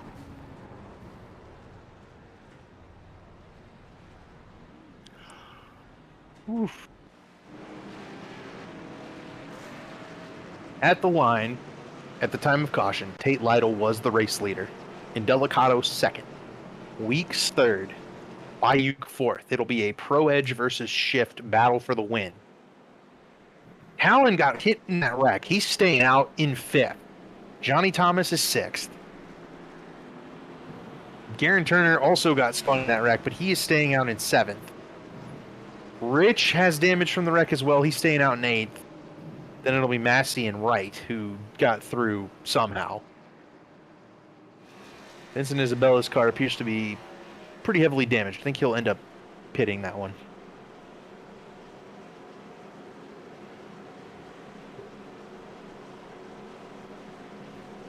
Through unscathed, Kwame Scott, Ethan Burrell. Seth Rawls is back on the lead lap, another one of the chasers.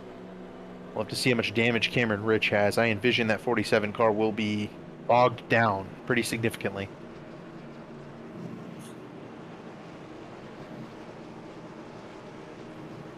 I mean, this race is going just the best way possible for championship leader Tate Lytle. At this point, the only thing he probably could have asked for was that Nick Massey or Kwame Scott get sucked up into one of those wrecks, but so far, everything's going his way once again. Well, we'll have to see. He's going to have to try to survive at least one green-white checkered attempt here. I believe in ERSCA we do a maximum of 2. I am double checking currently.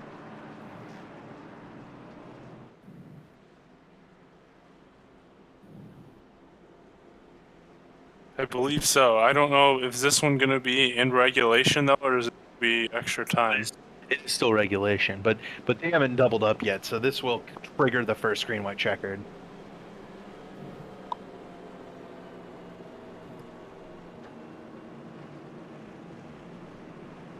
Once they hit the line right here.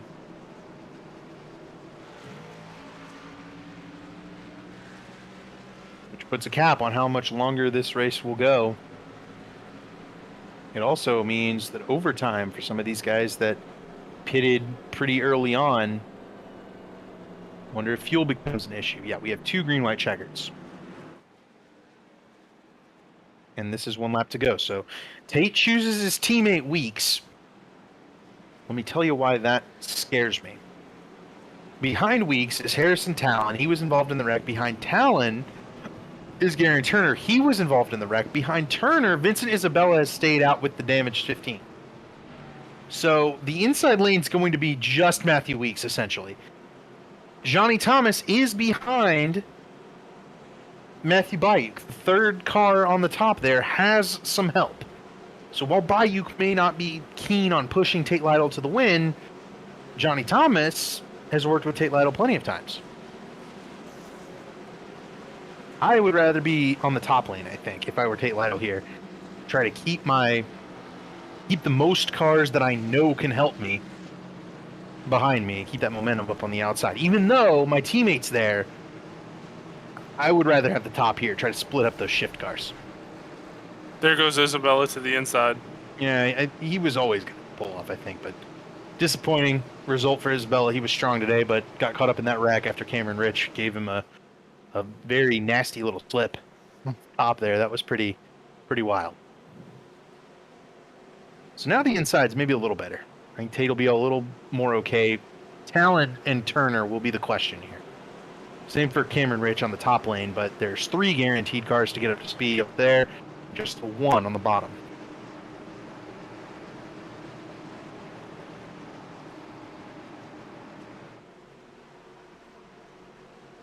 I think Massey's behind Cameron Rich as well, so if Rich bogs down at all, Massey's the one going to pay the price.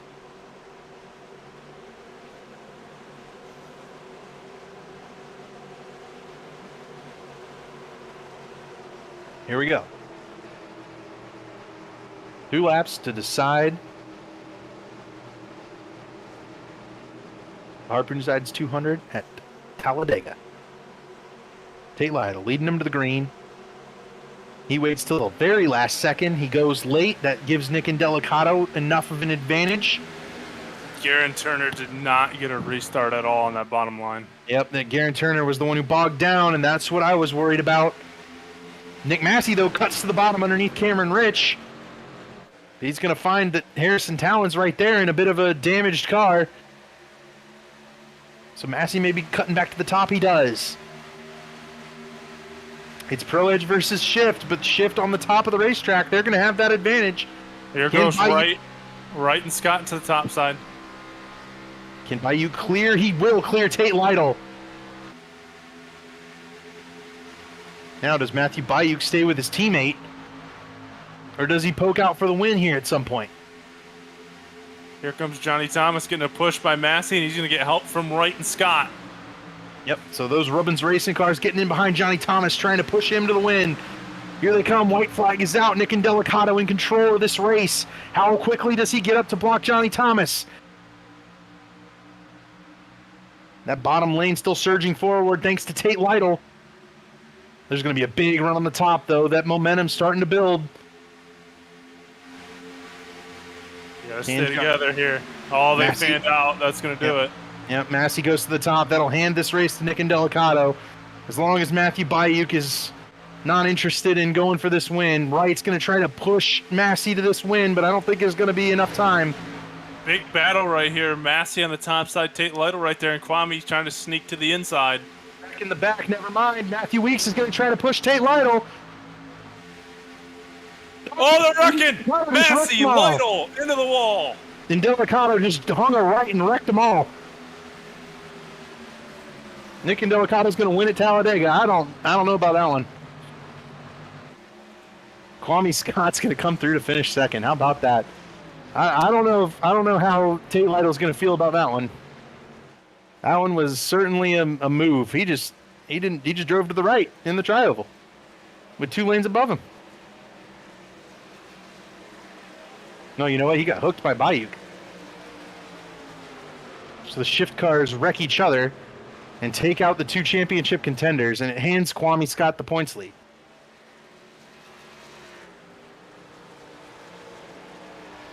We're going to get to talk to Bayuk for the first time all season, though. After he indirectly completely shifted the championship. Oh my goodness.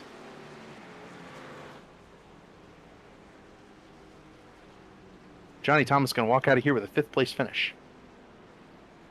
Thought there for a while, especially in the closing few laps, he's going to have a shot to win this thing. Typical Talladega, it ends in a crazy fashion, 0.07 of a second.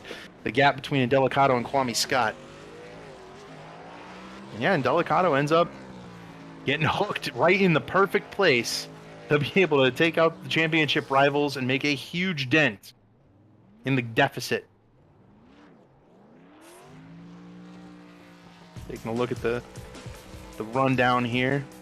Indelicato the winner. Kwame Scott second, Bayuk third. We'll hear from the 3 of them. Joe Francis with a strong run to 4th. He was really good in the middle part of this race, leading the lanes. Nick Massey finishes 19th. Tate Lytle finishes 22nd, which might, I'm going to go out on the limb. Based on our math, I know things could be different than how we were calculating, but might put Nick Massey... No, should put Kwame Scott as the leader, maybe? Yeah. Kwame's going to be the points leader, yeah. Yep. By a lot, too. By a solid 15 or 20 points. That is a huge swing. Well, that was wild. Let's bring up Matthew Bayuk. Is that Kwame Scott was below the white line. I don't know if it was because of the incident or if he went down there, but that could be something to consider. We'll take a look at that replay soon. 10-4. On that, he did make a pass below the line there. I don't know if that'll be a penalty. Regardless of that, Matthew Bayuk, 3rd place. We haven't talked to you in an interview where you finished top 3 all season, buddy. Congratulations, but a little bit wild there coming down to the end. Yeah, it was a fun race. Race really clean. I hate to be the guy that I think caused the wreck, but I'm pretty sure I caused that big mess at the end. Was working really well with Nick and Tate for the whole race, and I had an opportunity to kind of deuce Nick and try to take it from him at the end, but Massey and Lytle were coming really hard on the top on the backstretch, so I stayed committed to him, and I thought he'd stay closer to Tate, and I think I just nabbed him in the right rear and set that whole thing off, but nonetheless, we got a lot of bonus points today and finished 3rd, so still a fun race and a lot of points. I mean, you and I both know how tough it is to win and run up front in these things, but you know, you were definitely the guys playing the strategy there. Take us through that green flag run where you, Nick, stayed out going for the bonus points and then had to rely on getting that caution to kind of stay in front of the field that was chasing you down from the back. And you know, to be honest with you, as we were watching our times, I think everything was going great. You hit it right there. We pitted earlier because of our strategy to take the points, and we had Tate with us, and we had a bunch of guys with us, and we were actually making up some really good time on that front pack. We were thinking if it went green, we were going to be able to get those guys and have a nice little clean pack race at the end. But it never really goes to plan, does it? So no, it was a lot of fun. There was a whole lot of guys trusting each other this race and a lot of really, really clean racing. Strategy was great. We were up front at the end, and it kind of does hurt. I've been close a few times this season, I think, and obviously Talladega for a first win I feel would have been a little bit of an asterisk, but you know, it's all good. That one's coming. Matthew, I can tell you, as someone who got his first league win at Talladega, there's no asterisk. A win is a win. So with that, give us some shout outs here before we send you off after a really good run today. Yeah, I just want to thank Shift Esports, my teammates, Seth, Nick, Dallas, Tyler, everybody. We did a great job today working together. I want to thank our primary sponsor, the Mohawk Foundation, for being along with us all season and supporting us in many different ways in other leagues. They've been great. Thank my dad for watching every race this season, start to finish. He's my number one fan. Thank my mom and my brothers. Want to thank Johnny for putting on the show here, and Hanshaw and the other admins for keeping it clean as best they can, and you guys for the wonderful broadcast, David, Dom, and Carlos behind the scenes. Thanks, Bayuk, and congratulations again on the 3rd place. We hope we actually hear from you a couple more times this year. I'd love that. So that was Matthew Bayuk, 3rd place finisher. Let's grab Kwame Scott, the 2nd place finisher. And Kwame, after a long day of what seemed to be a pretty quiet night from the 99 car, you come home 2nd after making it through that last lap wreck. Take us through that wreck, man, and how'd you get through it?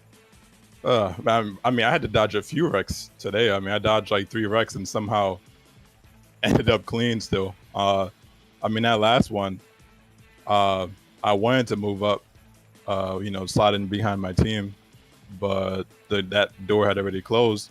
And so I had to pick a lane. It was either stay behind Johnny or go down low. And I couldn't stay behind Johnny because Johnny was damaged. So I went low, and just somehow magically by the time we got to the tri-oval, we started wrecking, and I was on the bottom to avoid all of it. So across the line 2nd. I mean, that's really it. I mean, it's Talladega. I feel like that's, everything happens in, just a split second. So take us through the kind of the struggles for the 99 team today. I mean, didn't get a qualifying lap in, it didn't look like, and started from the back, had to work your way up through the field, kind of rode mid-pack. Were you hoping that the doors would open and the seas would part like they did, or did you guys kind of have a strategy to go to the top and work together there? We know the Rubbins racing cars were working well together. Yeah, I mean, once I didn't qualify on purpose. Like I knew I wanted to just like kind of ease my way up to the front. I didn't want to be up there battling, on lap 5, because all I really wanted to do was get the bonus points and finish inside the top 10. And while we didn't get any bonus points, but we finished in front of Tate, who unfortunately got involved in the wreck there right on the last lap. But yeah, I mean, that was kind of a plan. Just take it easy, let the race come to me. I wasn't really, other than that at halfway, I wasn't trying to lead, the whole race. So. Gotcha. And, I think you're going to be in the points lead by a 15-ish point margin, if my math is correct. So, with that going into the last couple of races, do you think you can finish it off here and win this championship after getting Talladega to kind of go your way?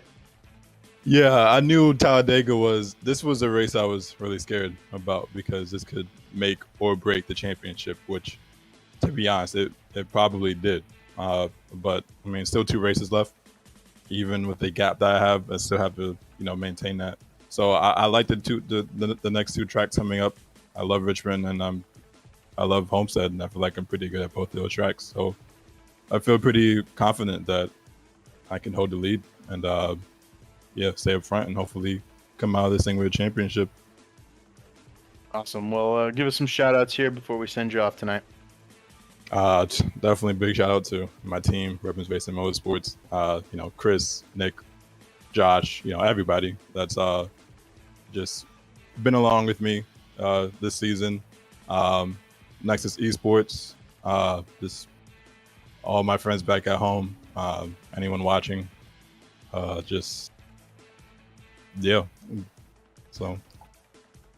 awesome, man.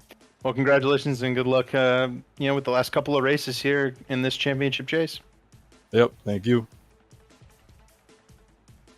That's Kwame Scott, the runner-up there, and now let's grab race winner Nick Indelicato. Nick, it's David in the booth. You got me? How you doing? Yeah, Nick, you've won a lot of these races of late, it seems like, but with that, were you planning on winning there, coming through the tri-oval? Looked like you kind of got hooked and everything went your way.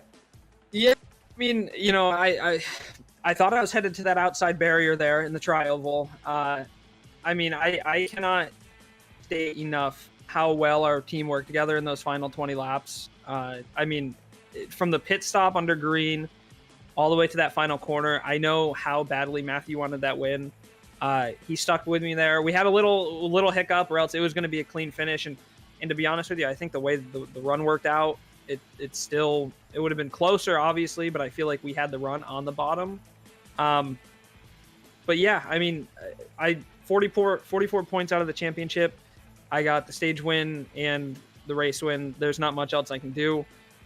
Just came in here trying to look for a win, and we got one. Yeah, and I mean, you looked like you didn't want to qualify there. You started out in the back. Was that kind of an intentional strategy to keep the car safe and clean? Funny enough, I actually went to go run my lap, and I got a black flag. And when you reset Talladega, when you come back out of the pits, it starts your first lap. So you need 2 laps to get up to speed and get a quality lap. So I just ran as slow as a lap as I can to start as far back as I could. And it worked. It worked out in the end. 39th to first was pretty cool. Awesome, man. Well, with that, you maybe climbing back into the championship picture a little bit. With Richmond and I believe Homestead, the only remaining races, you're gonna go out, try to win those 2 and finish this thing off. I mean, that's the goal. Richmond's never really been a solid track for me. I think, next week I can run anywhere from maybe 13th to top 5. So we'll see how it goes. Win's always in the cards. If I'm here racing for top 5s only and top 10s only, I don't want to be here. I want to, I know I can win. That's why I'm here every week, or else I wouldn't show up. So Richmond's going to be hard. Homestead's very good for me. It's another 1.5 miles. My 2 other wins came at 1.5 miles. So yeah, we'll see what happens. You got to pick up 26 points by the official count. So pretty doable. Okay. Yeah, it's certainly within the cards. I think you've reinserted yourself into this championship hunt. So give us some shout outs here before we send you off to celebrate your win. Yeah, no, for sure. You see the pink cars all day. You saw us working together all day. Mohawk Foundation, they're a great foundation. Please check them out on Twitter. Along with our team, Shifty Sports, we work together great all day. Once again, those pink cars were up front for a while. So go check them out on Twitter. And once again, if you love the pink paint schemes, check out Seth Rawls and Seth Rawls Design. He's on Twitter as well. DM him if you want an iRacing paint. Great guy, makes awesome paints. And once again, thank you guys for doing this every week. It really does mean a lot. Awesome. Well, congratulations on the win, Nick, and good luck the rest of the way. Yes, sir. Thank you. Well, shout out. Oh, I'm back. There we go. Whatever. Dom, final thoughts after Talladega. 2 more races left. 15-point lead for Kwame Scott over Tate Lytle. 16-point lead over Nick Massey. Yeah, we thought this race was going to make a difference and make it interesting, and it didn't really look like it was going to pose too much of an impact on the championship until that last second crash, and now it's really kind of messed things up. Nick's back in it. Kwame's definitely the front runner now. Only difference is can he compete with Tate, who I think once we get back away from the super speedways is going to get back into the groove that he's had the last 4 races. It was maybe 300 feet away from another top 2 finish here in the chase, and he ends up 21st. So just a wild finish. I take a quick look at this point standings as well. 3 wins for Kwame Scott, 2 for both Tate and Nick.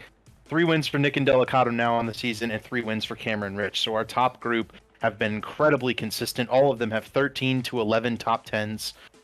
It's a masterful battle.